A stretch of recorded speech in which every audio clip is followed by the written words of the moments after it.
জয় ল্যাংটা বাবার জয়। এই যে আমাদের শ্রী শ্রী ল্যাংটা বাবার আশ্রম, শ্রী শ্রী ল্যাংটা বাবার আশ্রম, শ্রী শ্রী ল্যাংটা বাবা চন্দ্র গোস্বামী, শ্রী শ্রী ল্যাংটা বাবার আশ্রম সবাইকে দর্শন করাচ্ছি। সবাই যেন ল্যাংটা বাবার দর্শন করেন এবং করতে পারেন।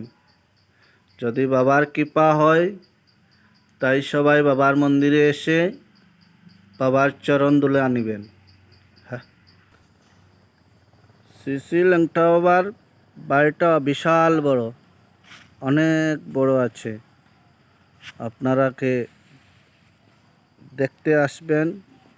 এই যে হচ্ছে ল্যাংটা বাবার মন্দির। এই যে এখানে ভক্তরা বসে কীর্তন করে, অনেক ভক্ত আসে। পৌষ মাসের 20 তারিখ, জানুয়ারির 5 তারিখ শ্রী শ্রী ল্যাংটা বাবার উৎসব এখানে হয়। এই যে উপরে আছেন আমাদের অনাদি রাধে গোবিন্দ নারায়ণের মন্দির। এই সিঁড়ি বেয়ে উঠছি। জয় রাধে। এটা হইল গিয়া নারায়ণের মন্দির। এটা অনেক বড় মন্দির। এখানে অনেক ভক্তের সমাগম থাকে।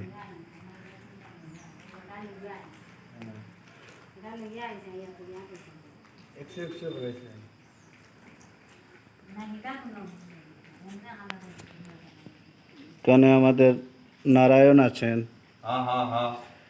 শিব আছেন, গৌরাঙ্গ মহাপ্রভু আছেন। এখানে বছরে অনেক বড় কীর্তন হয়।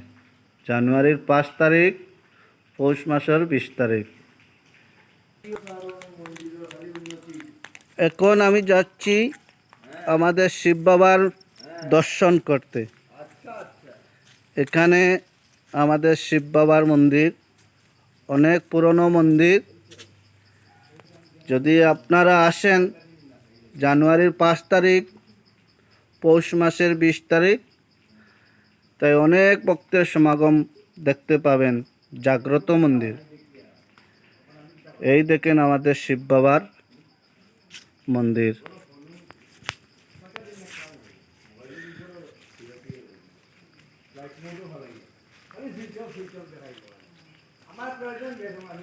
ওই দেখুন শিব বাবার মন্দিরের চূড়া,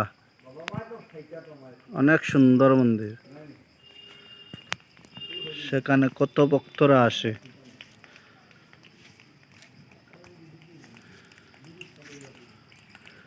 তো হচ্ছে নারায়ণের মন্দিরের চূড়া।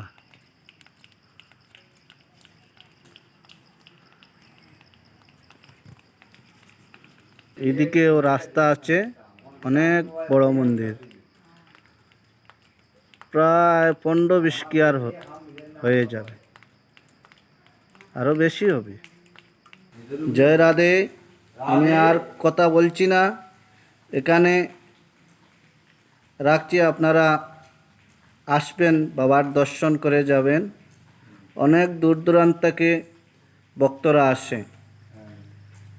ভিডিওটি বেশি বেশি করে শেয়ার করবেন। আর ভিডিওটি যদি ভক্তরা আপনাদের ভালো লাগে তাই বেশি বেশি করে শেয়ার করবেন। আর কিছু বলছি না। হরে কৃষ্ণ।